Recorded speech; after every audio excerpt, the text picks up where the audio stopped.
All right, welcome back to the Mix Academy. I'm David Glenn with themixacademy.com, and I'm here to help you take the good, the bad, and the ugly of home recordings and turn them into hit records. And today I've got a quick one for you. We're going to look at a pair of keyboard tracks. I've got a piano and an organ. They both have come either from a virtual instrument or just an external keyboard, and the performance is good and the sound quality is good, but they're just too sterile, too clean. There's nothing to write home about. I want to add some weight, some depth, get them to cut through the mix a little bit better. I'm going to show you a before and an after, and then we're going to break down the processing, and you'll see exactly what's going on to help these guys out. First of all, here is the before.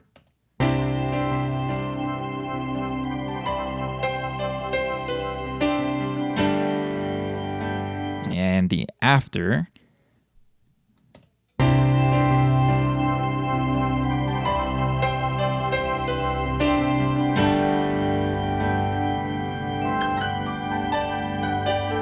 Way more realistic, at least to my ears. So now, if you dig that, let's walk through what we've got going on. There's a couple of things that are happening. The main thing that I really wanted this tutorial to focus on is the fact that I'm blending, similar to what I do with drums, is I'm blending a close, a far, and a large studio space using Steven Slate's Verb Suite Classics. I'm emulating a close mic, a far mic, and a kind of an off in the distance mic setup to capture the ambience of the piano in the room, the space around it, and that's going to make it feel a little bit more natural. Let's focus actually just on the piano so you can hear just that. Here's the original.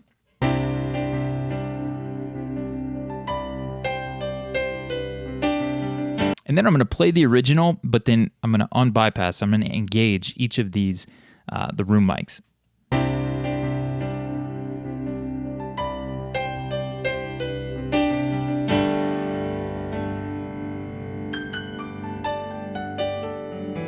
And you can feel that just kind of shrink. Now, this other processing matters. There's some compression, there's a little bit of saturation going on.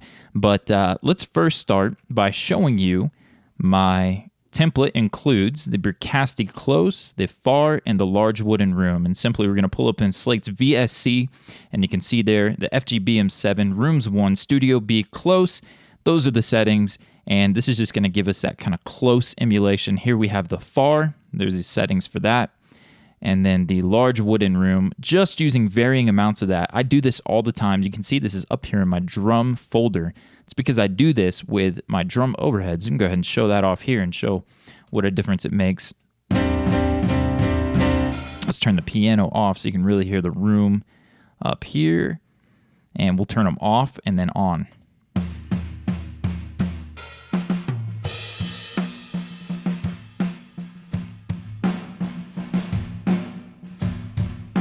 Obviously, it's a much more noticeable difference with soloing the overhead mics, but that overall, I do that for my toms. Sometimes I even send a little bit of the kick. I did not in this case. I'm using a little bit of the large wooden room on the snare, emulating a live event here, live worship performance. But coming back down, the piano, the keys, what a difference to go from just that kind of clean, sterile to something with a little more realistic vibe.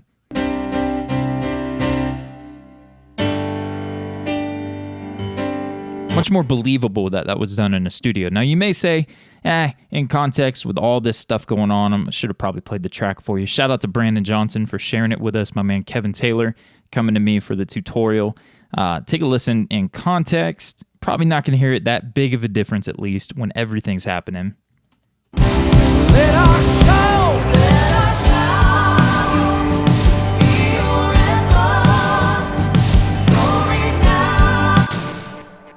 So coming back here, though, where it will make a difference is in some of the more intimate sections where at the verse here, you've got just the lead vocal. For you, we are here for you. Yeah, let's hit that piano fill right there. So where he rides that. Now let's turn off just the room mics for the piano. One more time. And that has our compression, our saturation. I'll show you that in a second. But listen one more time without it, and then I'll put it on.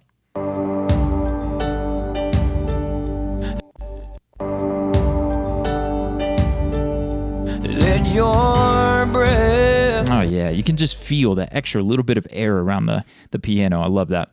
So hopefully you guys dig that. A little bit of a close, far, and large wooden room. Let's take a look at the processing, and then we'll show you what's going on with that organ as well. So we've got the saturation, just add a little bit of character, some upper harmonics to the piano, help it cut through a little bit. That was my first go. Instead of using compression right out of the gate, a little bit of character there. And then something I love to do, a long time I've done this, is just the kind of the Elton John thing, just crank 10K. Because of the way the piano was already recorded bright, I didn't need a whole lot of it. You can see just a couple dB there. But something I want to point out, and then you've got the compression, just kind of a little medium to fast attack, hitting the peaks a little bit there. But something I want to point out with the top end, I'm boosting 10K, but you'll see my second EQ here is the Pro Q3, and I'm dialing back harsh frequencies because I've boosted that as a shelf.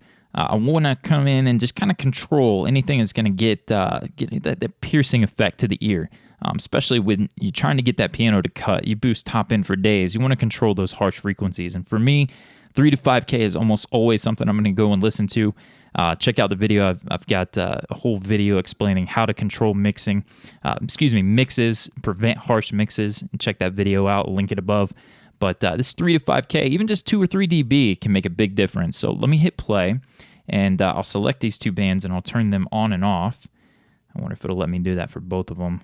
Yeah, we'll do it one at a time. But here we go with the piano.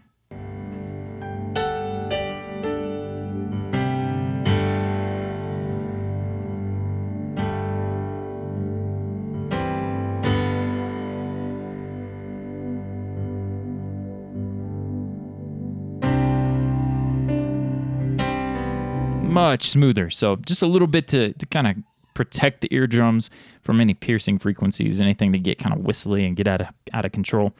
But moving on from the piano, let's take a look at this organ. We'll go dry again.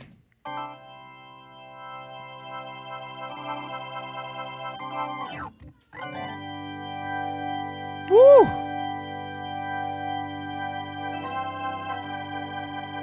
Ugh. If you've got that cranked, if you're listening on a good monitoring system or you get some good headphones in, you're going to feel the weight that adds. Taking me to church, such a big difference. And then, of course, the saturation for this. There's an old Isotope Neutron, I think it was, preset, or Alloy preset, dang, going way back. And there was an organ preset that just cranked some saturation and boosted top end and added weight. And so I've always kind of gone to the organ, especially I mix a lot of gospel and live worship type stuff. I'm going to crank saturation on those. And this guy, the London, is one of Slate's, it's the middle of the road saturation, if I remember. And then the New York has got your most aggressive saturation tone. And just great, man. I love the way that these sound. Here's the before and after of the organ.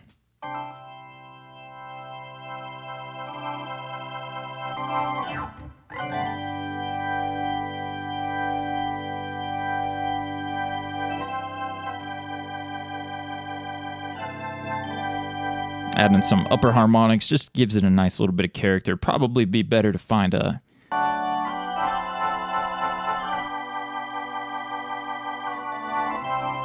Yeah, just filling it out, making it pop a little bit. But, well, there we go. Hey, try this out on acoustics, electric guitars.